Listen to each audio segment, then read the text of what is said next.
Shalom has captured my imagination and my attention for a long time, for several years. And I think the simplest definition of shalom is just people treating other people rightly.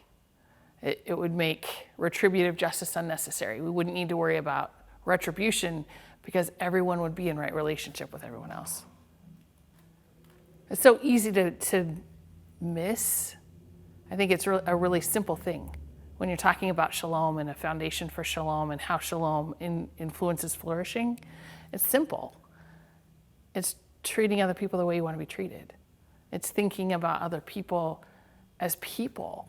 And I think one of the biggest challenges with shalom and with creating a community defined by shalom is that it's so simple to miss. Because you can easily dismiss the person who cut you off in traffic, or cuss out the person who takes your parking spot in a full parking lot, or drive by a person with a sign on the corner and not even think about who they might be, not even realize that they really have a story. I think if you want to build a community defined by shalom, the foundation isn't how you treat people, but how you treat people is determined by how you see people. And if you recognize everybody has a story and every person has intrinsic value, it will change how you engage with them.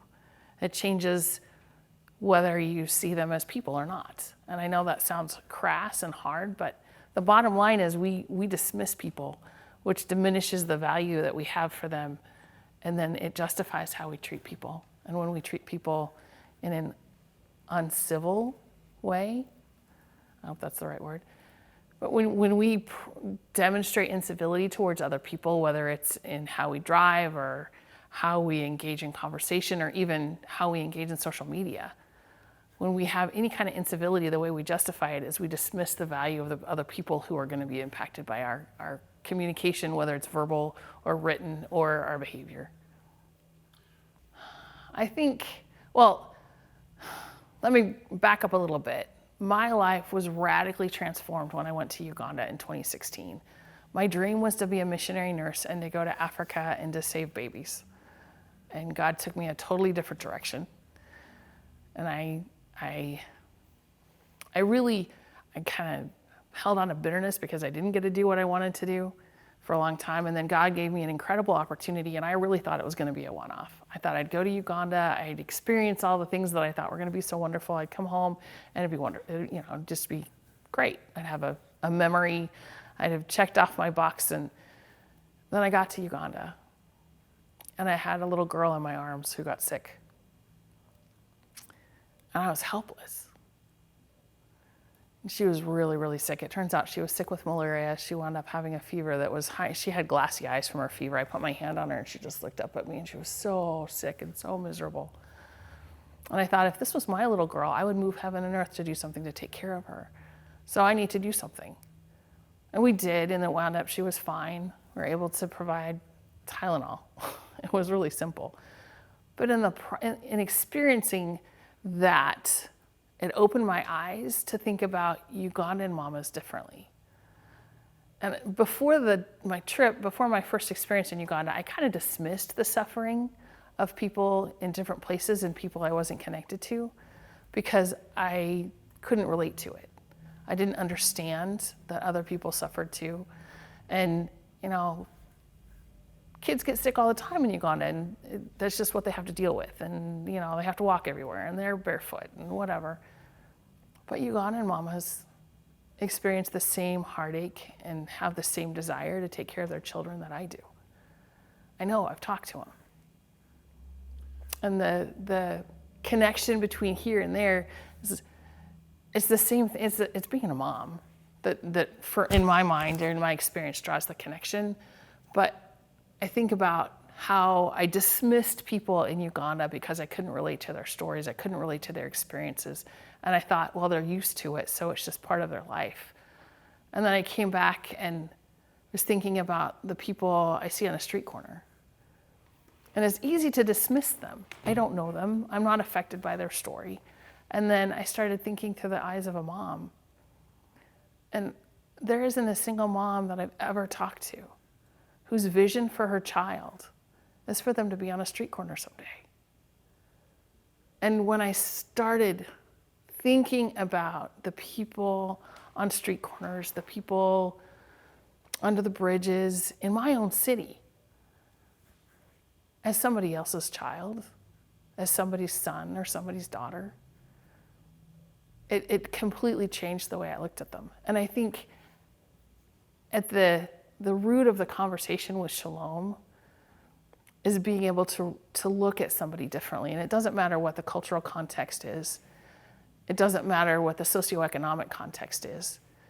What matters is being able to recognize this is a precious person. And maybe I don't know their name. Maybe I don't know their story. But somebody does.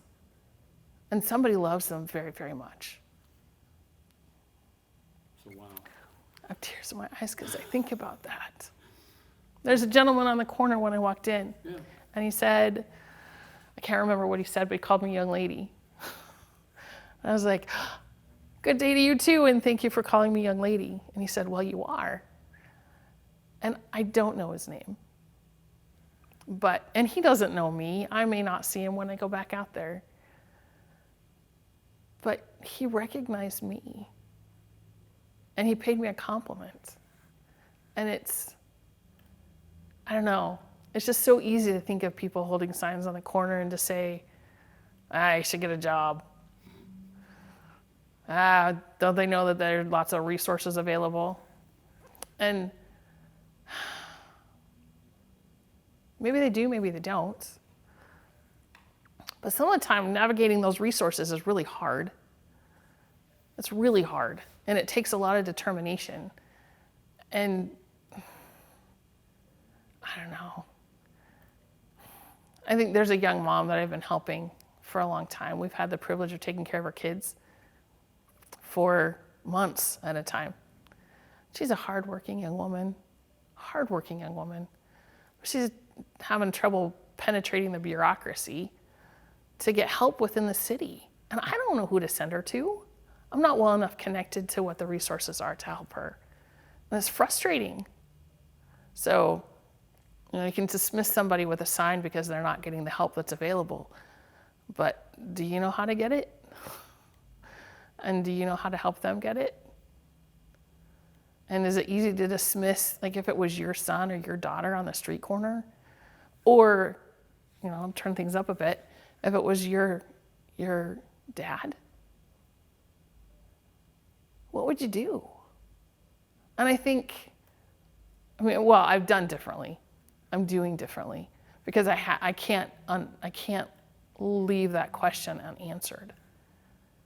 I have to engage differently. And my dad's a Vietnam veteran. I know a lot of veterans are on the street. My dad was in Vietnam. He experiences PTSD. He deals with it every day.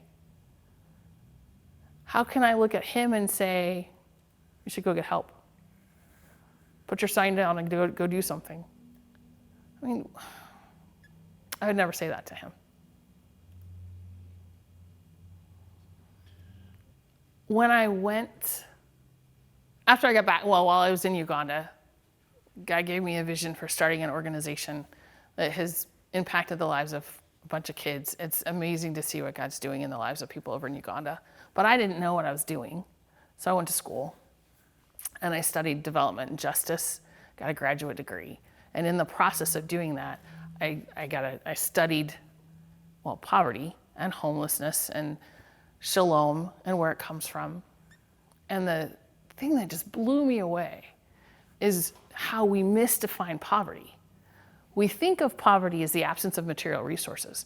It's defined that way functionally in all of our programs. And even, ask anybody and they'll tell you, oh, it's not having money, or it's not having money and stuff. You can look at, I can't remember, if you go online and search for videos, you can find all sorts of videos talking about poverty being the absence of stuff and money to buy stuff. But poverty is not primarily about the absence of material resources.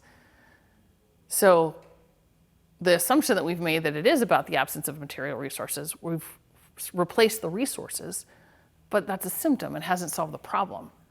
Just like with somebody who's homeless, someone experiencing homelessness, like, you think that the problem is not having a home, but not having a home is a symptom of a deeper issue, and you have to look past the obvious symptoms to be able to deal with the root causes.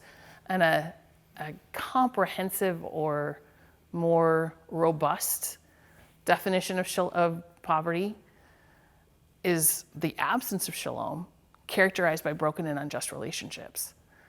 And back to how you define shalom, shalom is a result of just relationships. And there's a fantastic book by Tim Keller called Generous Justice, and he unpacks the Hebrew terms for justice in the Old Testament.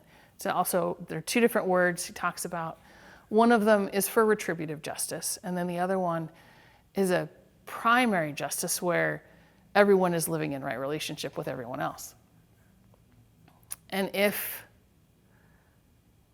we look at poverty as something other than not having money, and if we look at homelessness as something besides not having a home, then the way you solve those problems changes. And you have to ask different questions. Now, somebody living on the street, sleeping under a bridge, they're in a place that's not designed for a habitation. It's not a good reason. But a lot of the time, it's not because they don't have a place where they could go. It's because of broken relationships. And instead of just replacing the need, which is a need, you need a safe place to sleep. But instead of just providing a safe place to sleep, an effective homeless response would include conversations about restoring relationships. And it would include engaging with people in light of their true value. And I think one of the challenges probably with the situation in Spokane right now, and I don't understand all the nuances of how Spokane is responding to homelessness. I just know that people, human beings who have intrinsic value, are having their stuff thrown away because it's someplace inconvenient or where it doesn't belong. And maybe it doesn't belong there. But one of my rules with my kids, like I have 8, and when you're trying to help a 2-year-old understand how to try and live by the golden rule, you gotta word it differently. So our rule is if you don't like it, don't do it. And I'm pretty sure that if I walked out of this building later on today, or if I left my car and went back later and somebody had, taken my car to the dump, I would really have a hard time. I think anybody who's been involved in some of I think they're called sweeps,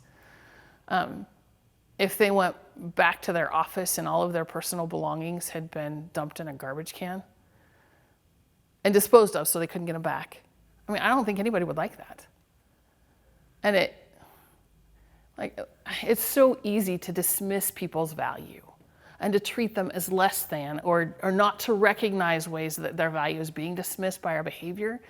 Because it's so simple, and I think we've lost a recognition of value in our culture. And when we justify our behavior by somebody else's failure, we're dismissing them. We're diminishing, we're not recognizing. I don't think we can actually diminish people's value. We're not recognizing their value. And that's on us. Now, is it inconvenient to have somebody else's stuff in front of a business? Yeah, it is. Is it inconvenient to have garbage left around by people who aren't going to help pay to clean it up? Well, yeah, it is. But if we ask different questions and if we find ways to value people in the process, then we can find effective solutions that not only value the business owners and value the shoppers who are going to come visit those businesses, but also value the people who don't have a safe place to call home for whatever reason.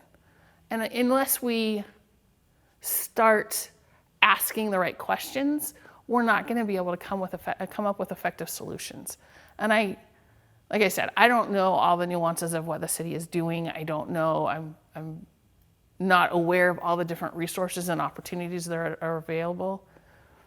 But what I can tell you is taking somebody else's possessions and maybe all the material possessions that they have and throwing those in a garbage can because they're not there and their stuff isn't where you want it to be, that's devaluing. when you talk about finding a solution to homelessness or to poverty, so much of our conversation is based on really asking the wrong questions and coming to the wrong conclusions and coming up with the wrong solutions. And a lot of them are transactional. I see you don't have a house, so let me provide a place for you to live. I see you don't have shoes and socks. Let me give you socks. I understand. Somebody at UGM, I think, has said the homeless wear their homelessness in their feet. They need clean socks. But if it's just, you don't have socks, so let me give you some, it's not, in a way it becomes paternalistic. You don't have socks. You haven't figured out how to take care of yourself so you can get socks. Let me give them to you. And it's very much transactional. It's about, you have a need and I can fix it. And it doesn't recognize necessarily the humanity and the value of the person who may not have socks and why they don't have socks or why they don't understand how to take care of their feet. And it goes back to Uganda. And I was there and that little girl got sick and we got some children's Tylenol that we could take with us to the next school. And then we had a kid who needed actually it was a teacher, it wasn't a kid, and who needed surgery on an abscess. She had a huge abscess on her neck. And they asked me if I could do anything because I have a background in nursing. And I was like, no, that's way beyond my skill set. I said, well, can you do anything to help her? Because she's miserable and she's suffering a lot. And so we had ibuprofen, we had dressing supplies with us because we were with a sports team. So we had, stuff for injuries, cuts, bruises, that kind of thing. And I put stuff together to give to her. And then my heart broke when I thought I saw a little kid crying and a number of different factors, but my heart just broke. And I realized that I could give stuff that would fix a specific problem in a small window of time, but that's not going to take care of the long-term issue, which is not knowing how to be proactive. And instead of just providing the medicine or the supplies, the organization that I helped start, our focus is on education. And it's based on recognizing the humanity of the people that we're working with. And I think it's the same thing with finding solutions for struggles in Spokane specifically. We need to be able to look past the urgent need and say, how can I build this person's capacity? And to do that, you have to talk to them. You have to have some kind of engagement and you get to know their name, ask their story, where they come from. And instead of just, you need socks and I'll give you socks, how can I understand why you don't have socks and help you fix not just your current need, but the long-term root issue? I heard a story recently about a gal who was driving into a parking lot, and it was a busy parking lot. And she pulled into one spot that was open, and a guy just started chewing her out. It was really, really rude. And instead of responding to him like I probably would have, she responded with an incredible amount of grace. She recognized him as a fellow human being who maybe was having a difficult day. And they wound up having to walk past each other. And instead of being rude to him or ignoring him, which I might have done because I'm like, he yelled at me. She walked up to him and she said, I'm really sorry. And he was kind of grumpy with her again. He was rude to her. And she said, well, I hope you have a better day. And it turns out that he had just been diagnosed with cancer and was having a terrible day. And instead of responding to him, reacting to his behavior, which would have been perfectly justified in our culture, she responded with grace. And it changed his day. I've got a dear, dear friend whose daughter is dying right now. They don't know how long it'll take, but she's dying. She's 26. It's horrible. No parent should have to bury their child. And when she walks into the grocery store, she just went to the grocery store a couple days ago, and she messaged me. She said, man, I got to the checkout, I had a cart full of groceries, and I forgot my wallet. Nobody knows that her daughter is dying. They went and picked out, they went and planned her funeral. But nobody at the grocery store knows that. And our culture doesn't assume that people have stories. Our culture seems to operate, and our response to a lot of issues seems to be based on my convenience. And that doesn't build shalom. But if people, and I think shalom is a specifically biblical principle that it's difficult for people who don't understand a relationship with Jesus, who don't know who Jesus is, to truly practice shalom. But imagine a community defined by that, where if I don't have a place to sleep, maybe my husband and I had a fight, and I walked out of the house and I left without my coat, and I left without anything because I was just so upset, I was so angry. I just left. And it's Thanksgiving, and I didn't even take a coat. How would I want people to respond? Imagine an environment, imagine a community where when that happens, I know who to call, and I can say, I don't have a coat, and I'm so hurt, and I don't know what to do. And then there's somebody on the other end of that phone who can say, well, I know where you can get a coat, and I know you're having a terrible time right now, but it will be okay. Can I go with you to talk to your husband? Then I'll have a place to sleep. The relationship with my husband will be restored, and I won't be homeless. And actually, that was my story. 10 years ago, Thanksgiving, I walked out of my house because my heart was so hurt.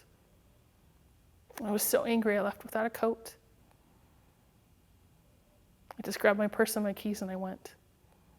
And I sat on the bank of the river and I called someone. And she talked to me and she listened. And she talked to my husband and he listened, and I went home. And I slept in my bed that night. And I'm still married. And my kids still have their parents 10 years later. I have a friend who went through a similar situation. And she didn't have the same kind of community that I did.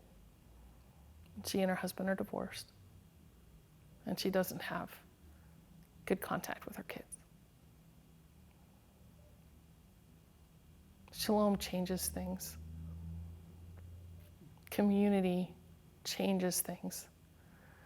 And the most important thing that we can do to change homelessness in Spokane and to fight poverty is to build relationships and to help people restore relationships.